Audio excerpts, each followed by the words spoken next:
Yeah, the bloody 6 need changing.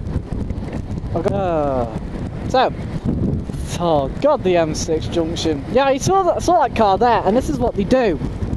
They're having to creep out, putting lives in danger, and seriously, it's not a black spot, but there is more accidents there than pretty much any other part of motorway in the entire UK. Just at that junction.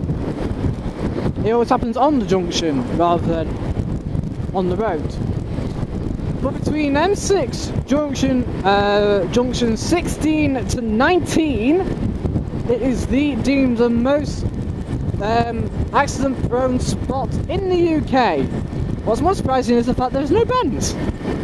Seriously, it's the straightest bit of motorway, and yet there's more accidents there than any other part of the UK. Why? But there is a lot of reasons why. Chief among which are actually down to breakdowns. And then the next lot are actually down to lorry drivers. Seriously, lorry drivers have more accidents there than anywhere else. Lorry drivers don't... I mean, like I just seen before, just then, I mean, like, in the update vid. They go on the mobile phones and one thing leads to another and, well, they will crash. Because I didn't have to take any cars there on that traffic lights. That's the first. He's alright. I know he's at least he's got his L plates on. This is a nice day actually.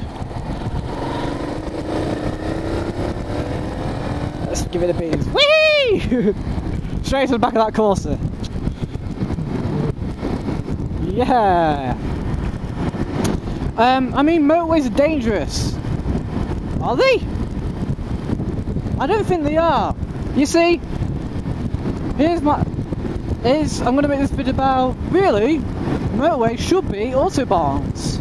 Or at least a third lane of the outside lane should be an Autobahn lane. Because if you look how motorways work, you've got the slow lane, the normal overtaking lane for the slow lane, and then you've got another overtaking lane. God, I hope you can hear me. I'll just do that.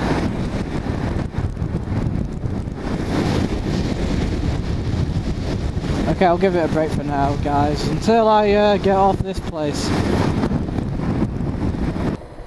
So...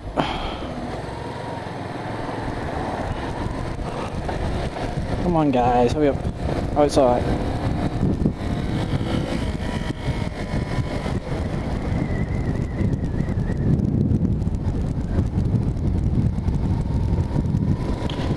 You see, Autobahn, you know, we should have an Autobahn lane. I mean, if they're going to if they said they were going to up the motorway to 80, why don't you just make it unlimited? Let's put it this way, right? There's a reason why you should do it. Because the thing is, at 70 miles an hour, if you have a head-on collision, look at all these bikers out today. Nice. If you have a head-on collision at 70 miles an hour, you're dead. There's so little chance of survival. It's almost impossible to measure, right? If you have a run-in collision at 70 miles an hour, your chance of rate of survival is still quite high. You know, your chance of survival is quite low still. Here's where it gets even more ridiculous, right? As I was complaining about motorways,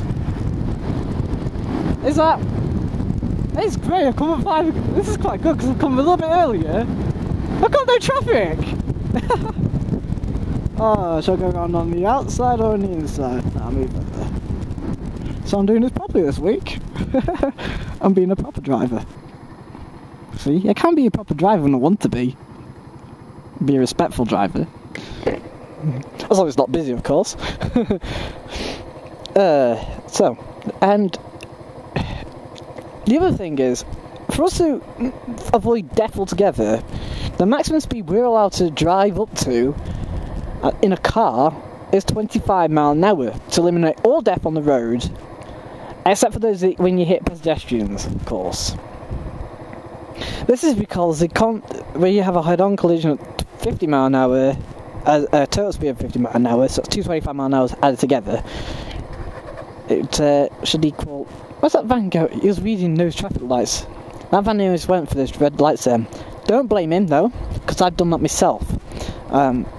You read them lights accidentally over there, and you turn green, obviously wait before these do, and what causes accidents? You can go now.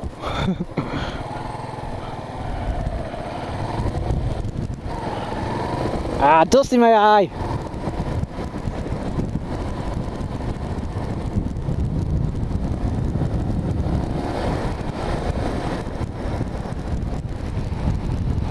Oh, sun's in my eye. I should have bought blue sunglasses. Taking my sunglasses tomorrow then. This is ridiculous! What is it? Right, next thing. Oh no. And I'm not shitting myself. Because I hate this spot! It's the windiest spot there is. Is that neutral?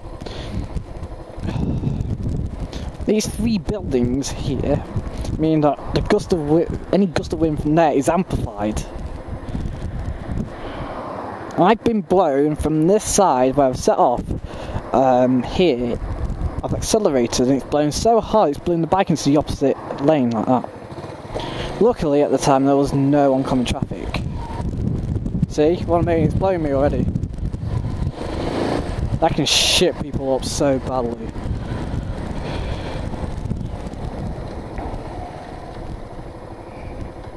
I'm not driving respectfully.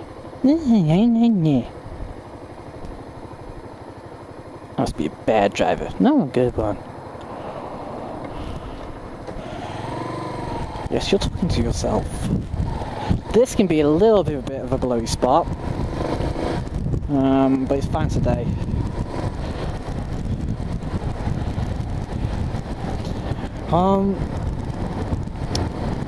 Back to motorways. Anyway, right. It's a well-known fact that Germany's Autobahns have less deaths every year on their Autobahns than we do on our motorways. I can't even hardly see it because it's so bright and sunny. Everything's reflecting off everything, and I'm putting my eyes up and down because I want to talk to you guys, but I'm getting wind in my eyes. Oh, God, this is horrible! I'm getting wind in my eyes, and so I'll put my visor up so I can see, but then I'm getting dust and wind in my eyes so I can't see, and I can't win! Well, that thing went up.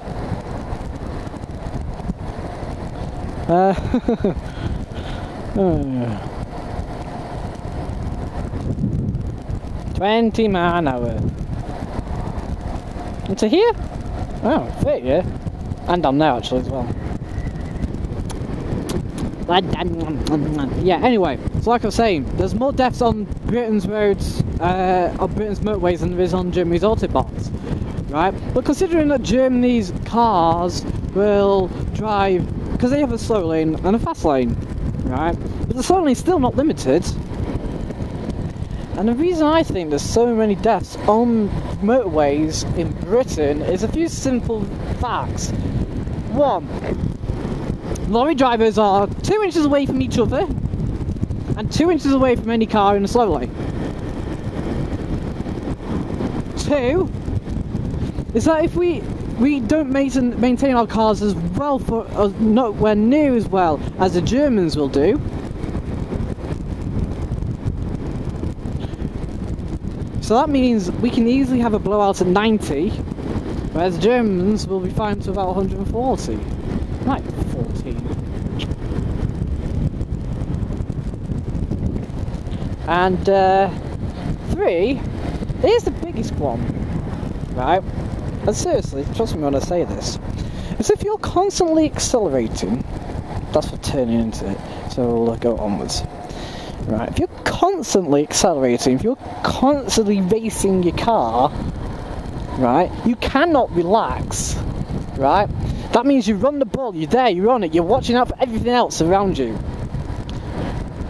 So to say that speeding is wrong or dangerous is a bit of an understatement. Because once you settle down to a speed, don't matter whether it's at 60, 70, 80 mile an hour, or whatever speed, if you're driving at that constant speed, keeping up with, say, traffic, listen to waiting music maybe, or as most people do, they drive in silence, seriously. Then you'll become so relaxed, you become bored. And your mind starts wandering off into, oh, what shall I have for tea? Oh, what shall I do next year? Oh, what shall I do this? Blah, blah, blah, blah. And it's the same kind of thing here right now while I'm vlogging to you guys. I'm thinking whilst riding. So yes, I mean, I'm going to take this on to another topic anyway. So, if we're constantly racing the engines, and therefore you're constantly being ready to brake, so if anything pulls out, you slam on the brakes. But if you're at 70 mile an hour on the motorway, in the middle lane, and a car swerves in from the outside lane or out, you're not going to really see it. It will only clock on about a second later, which is then too late. There is one thing though. When there's a crash in Britain, on the motorway, 3 or 4 vehicles are maybe involved. When there's a crash on Germany's Autobahns, there can be tens of cars.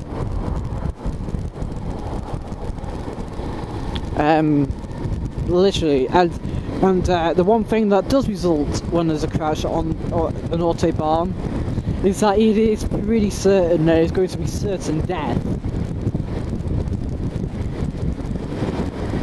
But you see, the thing is, we're driving. How long is this rant going to go on for? Okay, this rant's going to go on for ages and ages and ages, because it'll go into one to another and to another. Right. The problem is, I'm going to head to Stoke, Nantwich. It doesn't matter how on the ball you are. Speed can kill at 70 as it will do at 140. But what I'm saying is, if you're alert and on it, the chances are that by the time you stop at 140, the person driving at 70 wouldn't have actually stopped, because the concentration levels are severely down. The reaction time of having just that extra half a second will reduce the braking distance by masses.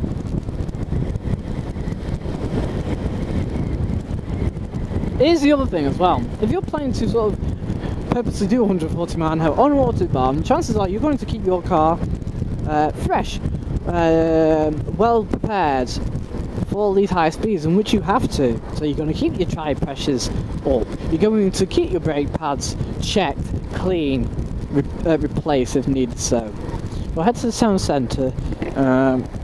Okay, I'll see you guys later. So I'm going to